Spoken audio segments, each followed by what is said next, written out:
So for this video guys, ibinta na natin tong ating napamulot guys, na ilang araw lang to natin napulot. So ayan so try na natin to ibinta kung binta natin to lahat, pero ilalagay ko dito lahat. Hindi ko lang sure guys kung anong pwede dito mabinta. Ayan. Kung magkano, sabihin ko sa inyo guys kung magkano yung maano natin makita nito. Tapos i-savings ko to.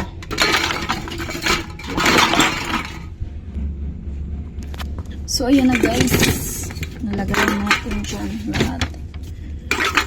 Hindi ko alam kung ito isang bag nito. Dali na natin sa pagbintahan natin guys kung magkano yung nabinta natin dito, and sabihin ko sa inyo kung magkano.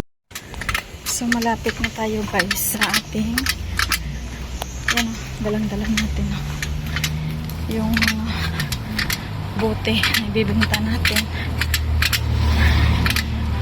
So malapit na tayo. Kung magkano mabinta natin ito, I don't know.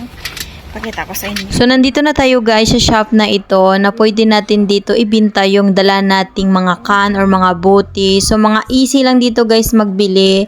So although na medyo mura yung kuha nila ng ng bote na pagbili, pero okay na guys, goods na kasi mabilis sila mag-assess, unlike doon sa kabila na sobrang bagal, 2 oras ata.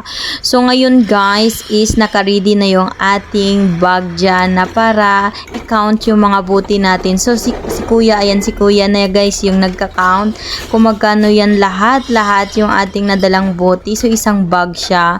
So I think nasa isang lakad ko lang yan nakuha natin guys, kasi ang dami kong napulot the time.